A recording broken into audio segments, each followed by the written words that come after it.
and everyone. When the baby first breathes, when night sees sunrise, when the well hugs the sea, when man recognizes freedom,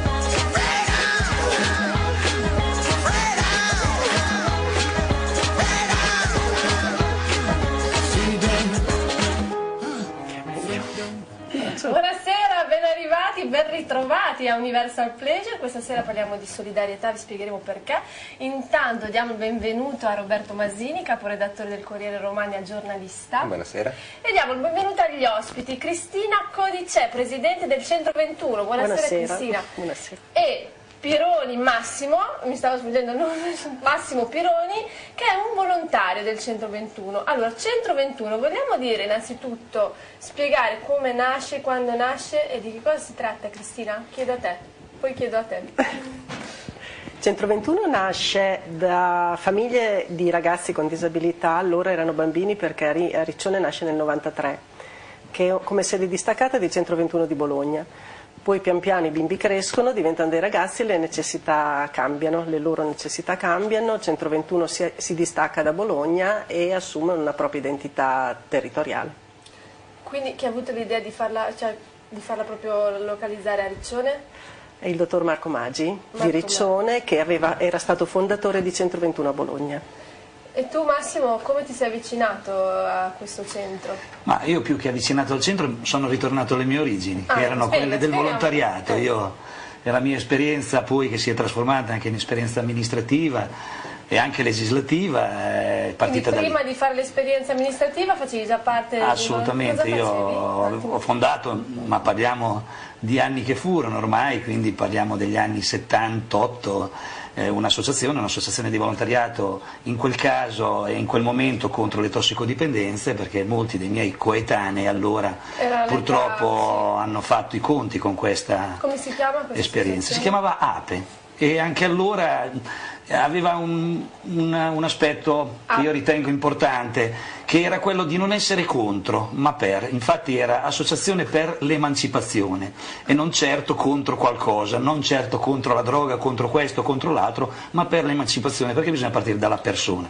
Quindi poi dopo hai fatto la tua esperienza amministrativa e poi ti sei riavvicinato invece al sociale, a questo centro come? Ma diciamo che è stata un incontro che è il frutto anche dell'esperienza e del confronto, prima di tutto perché con Marco Maggi allora io ero assessore appunto ai servizi sociali e allo sport, quando si avvicinò a me e mi chiese appunto la disponibilità per realizzare la prima esperienza di Centro 21 a Riccione, proprio grazie allo sport e l'avvicinamento dello sport con questa patologia che vedeva nello sport uno strumento importante, insomma, dal punto di vista della socializzazione ma anche del recupero di alcune autonomie fisiche. E da allora poi è rimasto sempre questo interesse. Durante la mia legislatura ci siamo dovuti confrontare con un problema o comunque con un obiettivo enorme, sia per l'amministrazione ma soprattutto per l'associazione, e da lì i primi momenti sono stati momenti nei quali abbiamo avuto la necessità di capirci e poi una volta che ci siamo capiti è nato davvero, anche in questo caso voglio parlare proprio e usare questo termine, amore, un amore vero fra i ragazzi, fra i soci, fra i fondatori, e che si è trasformato poi per me nella difficoltà successiva al lasciare un pezzo, insomma, anche della mia esperienza, della mia vita, un punto di riferimento che mi ha aiutato moltissimo anche a recuperare, insomma, quegli interessi che sono gli interessi di tutti i giorni, di tutte le persone normali. Cristina, di chi si occupa nello specifico di questo centro? Di disabilità mentale, sindrome di Down, Centro 21. Proprio perché i primi soci erano tutte famiglie con ragazzi con sindrome di Down. Di cosa si occupa? Sì, ti ho chiesto chi se ne occupa, chi è che sono le figure, poi dopo ti chiedo infatti anche quest'altra cosa, quali sono le figure che seguono il centro, cioè quante persone ci siete a gestirlo, in che forma, se tutto volontariato, che impegno vi porta? È un'associazione di volontariato, quindi è tutto volontariato, siamo una ventina di famiglie più alcuni volontari, non come Massimo, non direttamente coinvolti con la disabilità, e ci sono degli educatori che si occupano in maniera stabile dei ragazzi, quindi sia per i progetti autonomie che per i progetti di danza e teatro ci sono delle figure professionali che seguono i ragazzi. Ecco, i ragazzi in genere quanto tempo rimangono nel vostro centro? Il nostro centro non è un centro residenziale, quindi a seconda del tipo di attività possono stare un giorno alla settimana come tutta la settimana, a seconda del progetto che abbiamo in corso, quindi, però mediamente diciamo, abbiamo attività settimanali fisse e dentro e fuori al centro tutte le attività per esempio di teatro le facciamo in teatro proprio per dare una professionalità. Sono bellissimi gli spettacoli che fanno. Vera ai ragazzi, cioè un'idea di quello che è il lavoro teatrale, non appena il giocare e recitare un pochettino. Ed è solo diurno come centro, no? Sì, una struttura diurna. Dunque è una struttura diurna, ma nel momento in cui fanno l'esperienza di autonomia i ragazzi abitano anche lì, dormono anche lì. Quindi nelle settimane in cui facciamo, perché dopo vado avanti però. Sì, non ti fermare che noi non ti fermiamo, abbiamo 25 minuti. Nelle settimane in cui facciamo l'esperienza di residenzialità, il percorso di autonomia arriva all'autonomia totale nell'abitare lontano dalla famiglia, quindi loro sperimentano quello che è la residenzialità normale lontano dalla famiglia dentro la casa. 2 volte al mese, una settimana a gruppo, fanno questa esperienza. Con la presenza di educatori? Con la presenza più o meno costante di educatori, però la figura dell'educatore si stacca sempre di più gradatamente per lasciare spazio a loro, certo. Esatto, all'autonomia che venga fuori. I genitori interagiscono come aiutano, come interagiscono in questo progetto di crescita dei ragazzi? Nella fase del progetto, nell'aspetto educativo in senso stretto del progetto, la figura dei genitori è importante che si faccia da parte, proprio per lasciare spazio ai ragazzi, esatto, altrimenti non si crea indipendenza. L'aiuto dei genitori è su tutta l'organizzazione collaterale, non è a diretto contatto col ragazzo proprio per lasciargli il suo spazio necessario, ma quella che è l'organizzazione, la raccolta fondi, la conoscenza, i banchetti, eccetera, eccetera. Chiedo a tutte e due, quindi adesso vado su di te Massimo. Che miglioramenti vedi nei ragazzi, cioè tangibili, dal momento in cui arrivano nel centro e via via lo vivono fino a poi magari, non so, lasciarlo perché magari riescono comunque a camminare anche un po' da soli? Succede anche questo? A parte che dipende da caso a caso? Sì, ma io i ragazzi li conosco da ormai tantissimi anni, sono tutti i nostri figli. Di fatto i ragazzi hanno fatto miglioramenti enormi. Io ricordo solo le prime volte, ad esempio, quando si faceva teatro, ma parlo di almeno i primi spettacoli li ho visti 8-10 anni fa, e oggi sono delle persone diverse, nel senso che oggi io li chiamo davvero degli animali da palcoscenico. Sono in grado oggi molto spesso, quando si trovano con un imprevisto, una difficoltà sul palco, a improvvisare e a recuperare la situazione, il che vuol dire che hanno autonomia, hanno capito anche i momenti e i tempi che ad esempio ha lo spettacolo, e quindi sono in grado proprio di assumersi la responsabilità di decidere in quel momento, perché sono lì da soli davanti a un pubblico, e questo ovviamente li aiuta anche nella vita di tutti i giorni, evidentemente. E che è venuta l'idea di abbinare, cioè il centro abbinato poi a quel discorso dell'attività teatrale?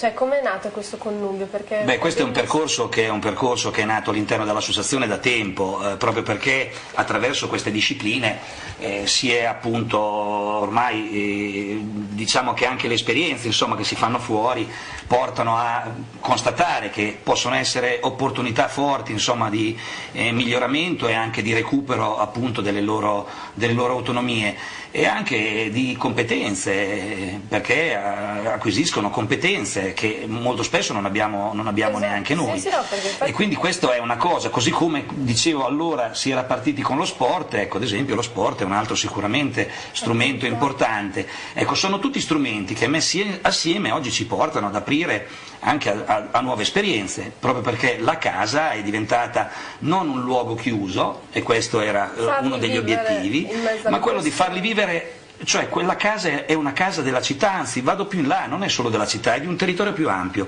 perché i ragazzi che vivono e che passano anche il loro tempo all'interno di quella casa non sono solamente di Riccione, vengono anche da altri paesini, cittadine, insomma qui Infatti mi ha anticipato una domanda, quali sono, diciamo, i ragazzi che si avvicinano, cioè da quali zona, cioè non c'è una zona, da qualsiasi zona possono arrivare? Assolutamente sì, in linea di massima l'interesse è quello legato al distretto sud della provincia di Rimini, però poi ci sono anche appunto alcuni ragazzi che sono di Rimini, ad esempio, non c'è una preclusione assoluta. È chiaro che appunto avendo rapporti anche con l'azienda ASL per quanto riguarda i piani di zona e le amministrazioni, quelli che sono i ragazzi di riferimento sono quelli che fanno riferimento al distretto. Ecco, come funziona il percorso di avvicinamento dei ragazzi al centro? Cioè siete voi che li contattate, sono le famiglie che si rivolgono a voi, Su questo... è l'USL che vi segnala alcuni casi particolari? Sono le famiglie direttamente che ci conoscono o che tramite cercano il passaparola, tramite il passaparola, tramite proprio una ricerca loro, perché i figli crescono e hanno bisogno di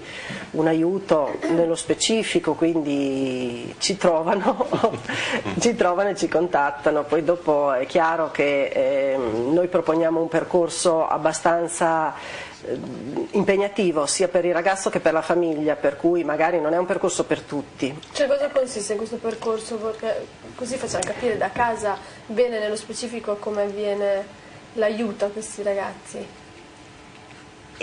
L'obiettivo, come dicevo prima, è quello di renderli autonomi per una loro vita adulta indipendente, in particolare per quando noi genitori non ci saremo più, ma comunque anche prima, a seconda dei tempi di ciascuno. Per arrivare a questo obiettivo occorre un cammino molto lungo, nel senso che parliamo di anni di lavoro. Sono pronti i genitori a questo? Appunto, è una cosa impegnativa anche per le famiglie, perché le famiglie occorre che imparino a conoscere il valore del fare il passo indietro. Perché eccessivamente protettivi, abituati a essere sempre presenti, voi invece gli chiedete di farsi un attimo indietro, appunto. Esattamente, fidarsi. questo è difficile, fidarsi è difficile, però poi l'evidenza dei fatti parla da sé. I ragazzi, la soddisfazione e la contentezza dei ragazzi quando è ora di prepararsi la valigia per venire la settimana alla casa parla da sé. È una garanzia di per sé. E invece chi volesse aiutarvi dall'altra parte, cioè prestare opera di volontariato presso di voi, servono dei requisiti? No, perché poi in realtà le cose da fare sono talmente tante che a seconda delle capacità di ciascuno si riesce a trovare il lavoro adatto. Quindi ben venga chiunque voglia darvi una mano, venire ad aiutarvi. Sì. Come struttura voi attualmente che numero avete di ragazzi all'interno? Quanti sono? I nostri ragazzi che attualmente seguono il progetto Autonomia sono circa 17 e in più la casa viene utilizzata anche dall'USL per Indipendentemente, che è un percorso analogo. Abbiamo delle immagini, allora queste dove siamo? Spiegateci un po'. Qui siamo in via Alimentani all'inizio dei lavori. Sì, questa è la storia della casa.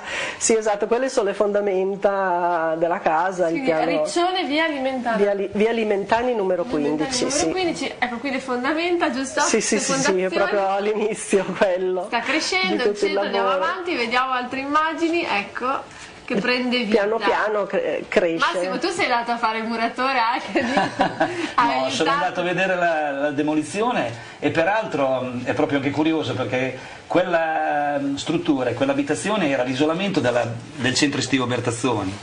E che era rimasto abbandonato per tantissimi anni e anche occupato, diciamo, abusivamente, quindi il fatto di vedere, insomma, che siamo riusciti in un'operazione 2011. C'eri tu, Massimo, quindi merito tuo. No, i meriti e i processi sono sempre processi che uno prende e li accompagna e dovrebbe essere sempre così dappertutto. Certamente l'ho accompagnato, ma l'operazione era partita già nella legislatura precedente, peraltro sicuramente anche con la mia presenza in quanto ero in regione in quel momento e ha usufruito di una legge regionale di contributi da parte della regione Emilia-Romagna, però diciamo che i lavori sono sempre lavori di squadra. Se dei ragazzi che non hanno nessun tipo di patologia volessero comunque far parte del vostro centro perché magari gli piace la realtà e vorrebbero farne quindi parte, cioè, c'è possibilità o questo centro è esclusivamente per persone che hanno delle patologie o dei problemi? Essendo un luogo educativo è molto specifico, però abbiamo già da alcuni anni dei ragazzi scout che vengono normalmente a fare volontariato da noi e sono coetanei. Noi tendiamo ai nostri ragazzi disabili, noi tendiamo sempre a preferiamo sempre avvicinare coetanei, perché i coetanei, a differenza degli adulti, non sono protettivi, si parlano più facilmente, prima cosa, e poi soprattutto non si sostituiscono ai nostri ragazzi. A che punto siamo? Qui siamo già un pezzettino avanti. Qui siamo sopra il luogo, insomma, quando la struttura era già ormai pronta, insomma, quindi stavamo determinando le modalità per l'inaugurazione, quindi... Sono passati 2 anni e mezzo dalla prima foto. La grandezza del centro, che struttura avete? Sono circa 250 metri. Vogliamo ricordare anche a chi è intitolata? Il centro è dedicato a Daniela Conti, che è una nostra socia, uno dei nostri angeli. Noi abbiamo 2 angeli in paradiso che ci proteggono e che ci guidano. Una è Daniela e una è Sara Manfroni. Abbiamo parlato prima di teatro, sport, eccetera, ma ci sono anche opportunità di lavoro per i ragazzi che sono al centro? Questo è l'obiettivo più ambizioso. È l'obiettivo più ambizioso, è quello di formarli, cosa che in parte fanno i ragazzi, perché molti hanno frequentato e frequentano le scuole. Abbiamo ragazzi che si sono diplomati, anzi con pieni voti in questi anni all'istituto alberghiero, ad esempio, e quindi i ragazzi si sono fatti anche una loro formazione dal punto di vista anche scolastico. Il tema è proprio quello di accompagnarli anche sul lavoro e di non accontentarsi solo delle borse lavoro che in buona parte quasi tutti i ragazzi nostri utilizzano, ma è quello proprio anche di orientarli, e su questo abbiamo bisogno di una forte mano anche da parte dell'imprenditoria, delle imprese, una diversa sensibilità e una diversa attenzione ai loro tempi, ma anche alla loro affidabilità, e dove queste esperienze si sono prodotte hanno dato dei grandi risultati. Io ho sentito che voi parlate di volontariato d'impresa, di fundraising, in concreto di cosa si tratta? Sono le nuove strade per ricercare possibilità e opportunità per finanziare non tanto solo il volontariato, ma progetti che sono progetti di una comunità e che non dipendono solo e esclusivamente dal pubblico. Noi siamo convinti. Un attimo, fomentiamo le foto, poi finisci questa. Qui sei tu che stai inaugurando, giusto? Sì, qui c'è l'inaugurazione con Monsignor Lambiasi, la Presidente, la Cristina, e poi tanti ospiti che in quella giornata hanno visitato la casa. Che giorno era qui? Era l'8 aprile, il 4 aprile del 2014. Quindi è proprio una struttura nuovissima. E qui continuano le immagini. Sì, sono state quasi 1 migliaio le persone che poi in quella giornata sono intervenute, quindi questo ha dato il segno anche dell'attaccamento. Considerate che è una struttura che è costata poi sui costi, Cristina. Riccione sta cosa. Io direi che il territorio la attendeva, non solamente Riccione, e i ragazzi ne stanno facendo un gran uso, ma non solo i ragazzi, ripeto, perché dallo scorso anno ci siamo aperti anche alla città con servizi che sono servizi per tutti, con una grande integrazione, con anche ragazzini che hanno bisogno solamente appunto di stare in un luogo tranquillo, sereno e educativo, perché il nostro obiettivo è anche quello di essere una realtà educativa in primo luogo, e quindi quest'estate abbiamo fatto l'esperienza del Summer Camp con infatti un centro volevo chiedere cos'è stata questa esperienza del Summer Camp, ce la spieghi meglio? Ma può spiegarlo benissimo anche Cristina. Per noi è stata una scommessa anche questa, perché siamo partiti, non dico al buio, perché avevamo ragionato bene su come fare, e a proposito abbiamo fondato una cooperativa proprio per rispondere a questo nuovo servizio, perché l'associazione di per sé non era sufficiente come strumento per affrontare questa nuova opportunità e questi nuovi servizi, ed è stata un'esperienza bellissima. Io mi sono portato con me una recensione da parte delle nostre educatrici Eleonora, Valeria e Romina, che hanno fatto alla fine della loro esperienza, proprio perché dà proprio il segno anche di quello che per noi voleva essere quell'esperienza, un'esperienza nella quale soprattutto i ragazzi si mischiassero e non ci si accorgesse, e i nostri ragazzi in quell'esperienza hanno fatto quelli che si dicono il supporto, a volte gli atelieristi quando si facevano i laboratori, in altre occasioni magari le pulizie della casa, in altri casi l'animazione stessa con i ragazzi, e questo appunto ha dato la possibilità di scrivere alle nostre educatrici che Questa esperienza è stata commovente, vedere Sofia accarezzare Federico, bambino disabile, Rossella e Maria, adulte con sindrome di Down, inventare una coreografia insieme a 5 bambine scatenate, Davide, ragazzo con sindrome di Down, portare il caffè agli educatori, consolare Angelica in un angolo in un momento di capriccio, Isa non perdeva mai occasione per aiutare Alberto, bambino con disabilità fisica, quando doveva camminare, c'era anche Giulia, bambina in carrozzina, che rincorreva le sue compagne nel salone dopo essersi messa rossetto e bandana. Che chiccheria! Ecco, questo non so se fa passare l'emozione e anche il vedere che si può fare integrazione anche in modo diverso, molto più naturale, stando in mezzo alle gente, con quella che viene chiamata anche quel welfare di prossimità, che a volte ha un valore più forte confronto a tante teorie che si professano o comunque si difendono con i pugni sui tavoli. Quali sono le attività, perché così spieghiamo, che nello specifico fate fare ai ragazzi? Chi le vuole dire? Cristina? Cristina. Dai, raccontaci tu, quali attività fate fare a questi ragazzi? Come fate a scegliere le predisposizioni di un ragazzo piuttosto di un altro a fare quello, quell'altro li fate scegliere a loro? Gliele facciamo provare, perché poi è in azione che si vede qual è la propria. Inizialmente dobbiamo insistere perché sono abbastanza pigri. Appunto questo volevo dire, perché loro magari di istinto non vanno verso nulla, dovete essere loro sono abbastanza pigri, tendono a fare le cose più comode, ma noi grazie a Dio riusciamo a punzecchiarli e a tirarli su. No, ma in realtà poi si appassionano moltissimo, anche che sia fare l'educatori, supporto educatori al centro estivo, che sia lavorare al laboratorio di bomboniere. Abbiamo un laboratorio di bomboniere che fa parte della nostra raccolta fondi e al quale contribuiscono i ragazzi insieme a dei volontari, per cui alcuni si sono proprio bravissimi, ci tengono moltissimo e lavorano veramente bene. E adesso stiamo preparando l'apertura della nuova ludoteca, che è comunque aperta ai bambini del territorio. I nostri ragazzi sono stati formati a fare da taglieristi, quindi anche in questo caso supporto alle educatrici che seguiranno i bambini.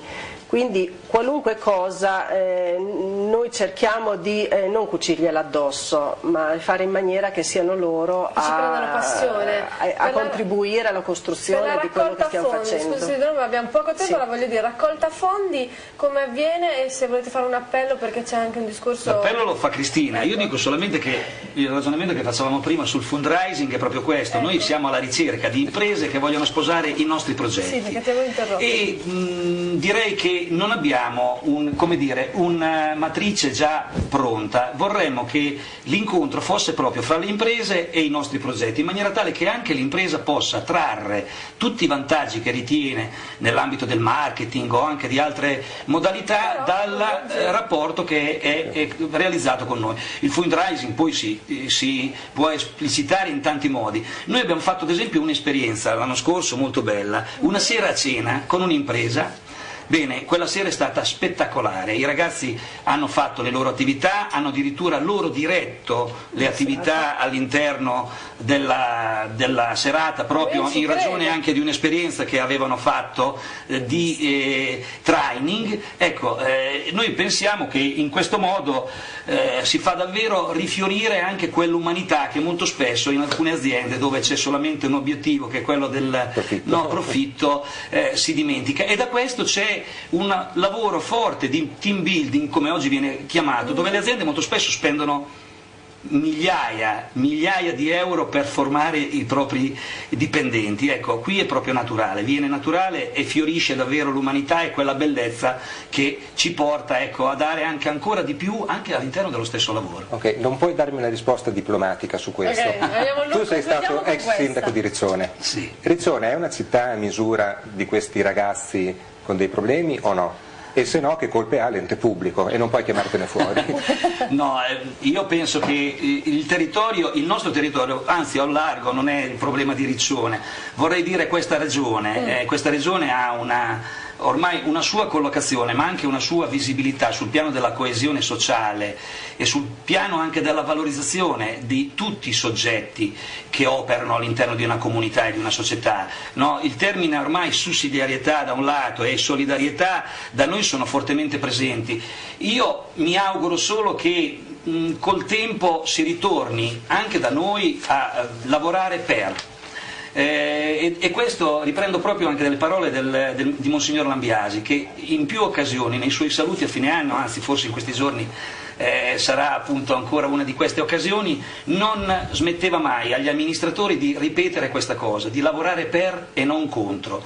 Ecco, è un tema, è un problema che c'è non a Riccione o solamente a Riccione, è un problema nazionale e addirittura anche internazionale. Ecco, io mi auguro che si possa recuperare, ma da questo punto di vista le occasioni, le opportunità che i ragazzi hanno nelle nostre realtà forse non le hanno da altre parti. Siamo anche noi ai saluti, visto che hai parlato di saluti, allora salutiamo Cristina Codicè, salutiamo Massimo Pironi e adesso guardiamo questa telecamera qua, facciamo il simbolo del rispetto dell'Associazione Universal Pleasure, saluto anche te Robbo. E comunque ci vediamo il 20 a Coriano, appuntamento alle il 20 a Coriano al teatro per alle 16. Io sbaglio sempre. 20 a teatro alle 16, vi salutiamo nel simbolo del rispetto con Universal Pleasure al prossimo lunedì. Ciao, a tra poco con Stefano Capitanio.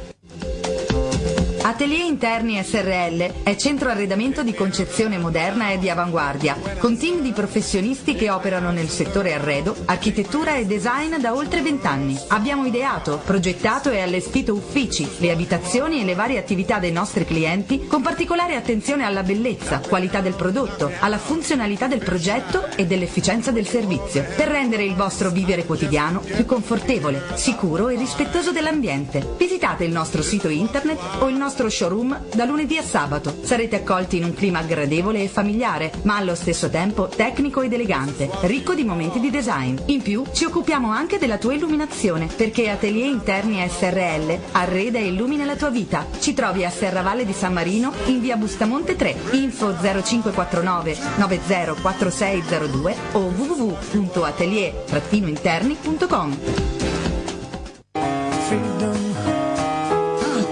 Freedom. Benvenuti, siamo qui con Stefano Capitanio che ha un sorriso Buonasera smagliante. a tutti. Perché Stefano ha un sorriso smagliante? Perché hai vinto quel titolo che ti premeva vincere, le due torri a Riccione, campione, dillo tu, over 50? Master 50, Master categoria 50 Master 50. assoluto, Master 50, dillo tu, che esperienza è stata, com'è andata, come l'hai vissuta? È stata un'esperienza molto emozionante, perché era una gara che io ci tenevo tantissimo, tanti anni che partecipavo, non sono mai riuscito a vincerla e questa volta è andata bene. È andata e bene. perciò sono felice. C'era molto tanta felice. tensione, io mi ricordo che ne avevamo parlato, c'era stata Sì. la puntata precedente, quando eri venuta anche con la tua compagna e mi ricordo che quello era veramente il tuo obiettivo. Sì, era il mio obiettivo, perché comunque era l'unica gara in Italia che non avevo ancora vinto e perciò nel mio palmarès, nel mio umile palmarès mancava questa competizione, che comunque a livello dilettanti è la competizione più importante a livello internazionale.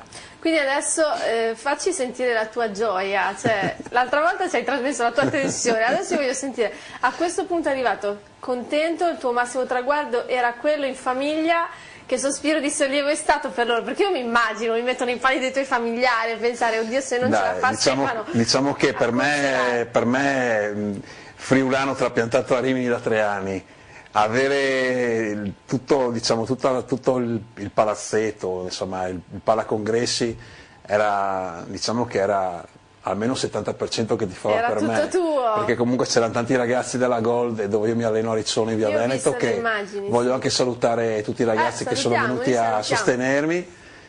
In più è scesa molta gente da Udine, perciò per me è stato... La carica c'era, sì, la carica per me è stato c'era. importante, perché comunque avere il sostegno dei tifosi, del pubblico, per me è stata una cosa molto positiva. E siccome non ti è bastato il pubblico di Riccione, so che sei andato a Udine, a fare i saluti e Sì, portare con orgoglio il tuo Diciamo titolo. che la scorsa settimana sono salito a Udine un paio di giorni, perché comunque dovevo vedermi con delle persone, in più Ti sei andata a godere la tua vittoria. Sì, sono andato a trovare i miei genitori che comunque non erano potuti venire a vedere la gara perché erano ammalati, e dopo avevo dei contatti con delle persone che dovevo vedere, perciò ho fatto un paio di giorni a casa mia. E il sogno di Stefano si è esaudito. Allora adesso noi salutiamo, perché oggi io non ti stresso, ho voluto farti parlare di questo tuo risultato meraviglioso, ci tenevamo anche noi. Ci vediamo il prossimo lunedì con i consigli di Capitanio, perché sono arrivate tante domande. Ciao, salutiamo. Buona serata a tutti. in everyone. When the baby first breathes, when night sees unrest, when the well hugs the sea, when man recognizes freedom, freedom,